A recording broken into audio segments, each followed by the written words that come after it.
Sveiki, futbolo aistruoliai. Aštuntfinalių dienos ir toliau tęsiasi, taigi šiandieną turėsite galimybę matyti Meksikos ir Olandijos akistatą. Jeigu praėjusio aštuntfinalio prognozės metu aš buvau su braziliškais marškinėliais, ir dabar galite įsitikinti, kad mano kolega formuos turbūt mums nežinau ar klaidingą nuomonę, to jau įsitikinsime, taigi Nerijau, ką galvoja apie šią porą? Aš galvoju, kad Olandija įmušė daugiausiai įvarčių pirmajame etape 10 ir to tikrai niekas nepaneigs. Aš galvoju, kad Olandija žaidžia neprastą futbolą, galbūt išskyrus tą atkarpėlę, vieną atkarpėlę su Australija, kol buvo problemų, tas problemas įsprendė jaunasis Memphis Depay'is.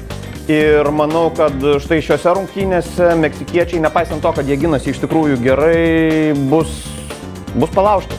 Manau, kad atkarpa nesėkmingų Olandų žaidimo tęsis būtent šiose rungtynėse ir tikiuosi, kad Meksika bent jau pirmajame kėlinyje sužais lygiosiomis, o 90 minučių nedrįščiau taip 100% teikti, tačiau tikiu, kad meksikiečiai gali perkelti žaidimą ir į papildomą laiką. Robinu Van Persie ir Arjenu Robenu aš tikiu lygiai taip pat kaip ir Memphis Depay'ui, nemanau, kad atėjo laikas Olandijai iškristi iš šio čempionato, todėl manyčiau, kad šį kartą per 90 minučių, galbūt netgi su porą įvartukų, gal ir daugiau, Olandija prieš Meksiką laimi.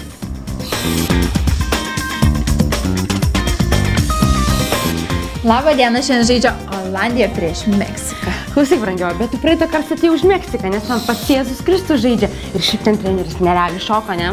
Bet už Olandų žaidžia vienakojis, kairiakojis Robenas. Ir kas dabar bus? Nu nieko, Jėzus Kristus turėtų jam išgydyti dešinę koją ir bus lygiosios. Kokios lygiosios? Taigi aštuntfinalis. Kesminas sakė, kad net gali būti aplamai lygiųjų. Ką tu čia nusišneki? Pažiūrėsim, ar tau Jėzus dabar pats padės. Karšto koks stalas? Nekėsmink, o tai yra nesuarėsink manęs. Auč, kaip skauda.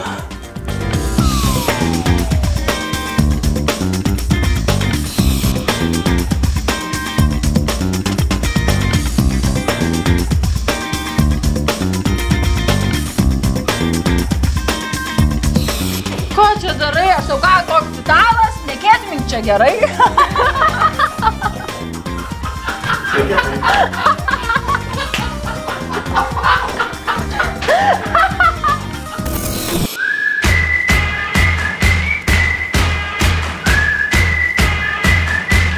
Lažybos gyvai orangulas.lt